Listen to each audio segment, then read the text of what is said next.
Hello दोस्तों, नमस्कार। आपका स्वागत है हमारे चैनल पर। आज की कहानी थोड़ी अलग है, जिसमें रिश्तों की गर्मी और एक नई पहचान का जिक्र है। तो चलिए मैं आपको अपनी कहानी सुनाती हूँ और आप अपने विचार जरूर बताएं। एक गर्मी की शाम थी जब जेठ जी काम से थके हुए घर लौटे। उनका मन सुकून की तलाश में था।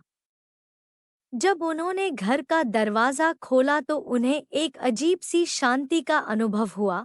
हर रोज की हलचल, बच्चों की हंसी और रसोई से आई बर्तनों की आवाज, सब कुछ गायब था। घर में कोई और नहीं था। सब लोग किसी रिश्तेदार के फंक्शन में गए थे। मैं और ज्योति अकेली घर में थे। यह सोचकर मुझे थोड़ा अजीब लग रही थी कि आज बस हम दोनों ही घर में हैं। मैंने अपने कमरे में जाकर आराम से बैठने की कोशिश की, लेकिन मन में अजीब सी हलचल थी। तभी मुझे याद आया कि जेठ जी घर लौट चुके हैं। धीरे धीरे मैंने अपने बालों को कंघी करना शुरू किया, ताकि थोड़ी देर खुद को कुछ समय सुकून मिले। तभी दरवाजा से हल्का आवाज आई। मैंने देखा जेठ जी दरवाजे पर खड़े थे। उनका चेहरा एक हल्की मुस्कान के साथ मेरे लिए बहुत आकर्षक लग रहा था। ज्योति, आज घर में सिर्फ हम दोनों हैं, उन्होंने कहा। मैंने आंखें झुकाकर मुस्कुराया और धीरे से कहा, जेठ जी आपको कुछ चाहिए? जेठ जी मेरे करीब आ गए और मेरी आंखों में देखा। उन्होंने मेरे बालों को हल्के से छुए और मुझे अपने पास खींच लिया। मेरा दिल तेजी से धड़कने लगा। उनके स्पर्श ने मुझे अजीब सी गर्मी का एहसास कराया।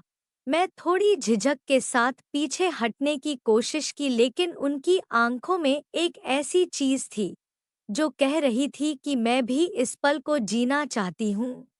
उन्होंने धीरे से मेरा दुपट्टा हटाया और मेरी कमर को अपनी उंगलियों से छूते हुए बोले, कब से इस पल का इंतजार था। ज्योति, मैंने कुछ नहीं कहा, बस उनकी आंखों में देखती रही। उन्होंने धीरे से मेरे होठों को छुए और मुझे अपने करीब कर लिया। मैं खुद को उनकी बाहों में समा लिया। अब हमारे बीच का रिश्ता एक नए मोड़ पर था, जहां जज्बात और खवीसन का सिलसिला चल पड़ा था। कमरा आप सिर्फ हमारे जज्बात से भर गया था। हम दोनों इस लम्हे में खो गए थे। यह पल हमारी जिंदगी में एक नई पहचान लाने वाला था। कुछ देर बाद जब हम एक दूसरे की बाहों में थे तो उन्होंने सॉफ्टली कहा, यह पल हमेशा के लिए याद रहेगा। मैं मुस्कुराते हुए कहा, हाँ, यह एक नई शुरुआत है। और उसे पाल ने हमारे रिश्ते को एक नई पहचान दी, एक ऐसा रिश्ता जो घर की चार दीवारों के बाहर नहीं बल्कि दिलों में बसा था।